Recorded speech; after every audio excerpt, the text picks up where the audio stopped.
ईमानदार किसान की कहानी। एक गांव में एक गरीब किसान रहता था। वह बहुत ही ईमानदार और मेहनती आदमी था। वह अपने छोटे से छोटे खेतों में काम करता था, बहुत ही खुश रहता था। पूरे गांव में किसान की ईमानदारी की बहुत ही चर्चे थे। उसके एक दोस्त था जो उस गांव के राजा के यहाँ सिपाही का काम करता था। वह किसान से उसके घर के रोज मिलने जाता था। एक बार राजा ने अपने दरबार में एक ऐलान किया कि उसके बगीचे में काम करने वाला एक अच्छा सा कारीगर चाहिए जो उसके बगीचे के पेड़ पौधे और फूलों का ध्यान रख सके। राजा का यह ऐलान सुनकर किसान के दोस्त सिपाही ने सोचा कि यही मौका है कि किसान से मित्रता निभाने की। मैं उसे इस बगीचे में काम कर पर रख लूँगा, उसके बाद मेरा साथ भी रहेगा एवं किसान का भला ही हो जाएगा।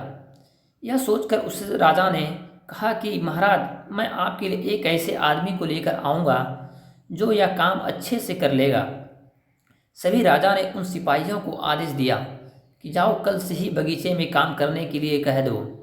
उस व्यक्ति वह सिपाही अपने दोस्त किसान के पास पहुंच गया। उसने किसान के बगीचे के काम की सारी बातें बता दी और किसान ने भी काम करने के लिए खुशी खुशी हाँ कर दिया। अगले दिन अपने दोस्तों के साथ राजमहल पहुंच गया। सिपाही उसे राजा के किसान लेकर आ गया और राजा ने उस किसान के बगीचे की पूरी देखभाल का काम सौंप दिया। राजा ने कहा, तुम अगर पूरी ईमानदारी के साथ काम करोगे तो तुम्हें 50 सोने की मुद्रा हर महीने दूंगा।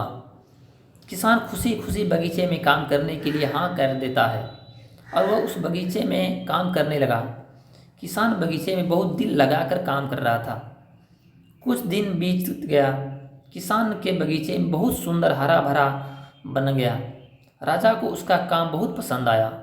एक दिन किसान बगीचे में कुछ खुदाई कर रहा था तो उसने ज़मीन के नीचे कुछ महसूस किया। तो उसने खुदाई की तो देखा वह नीचे एक बड़ी से बड़ी संदूक था।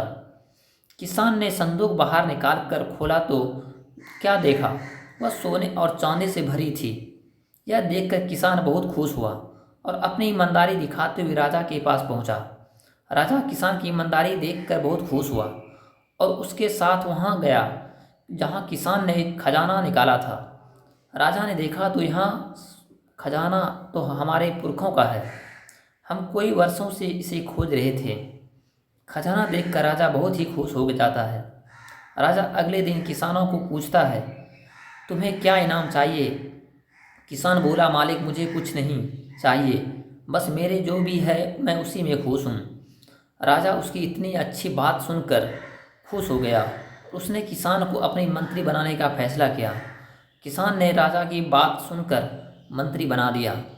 अगर ईमानदारी निभाइएगा तो कहीं भी आप रह जाइएगा।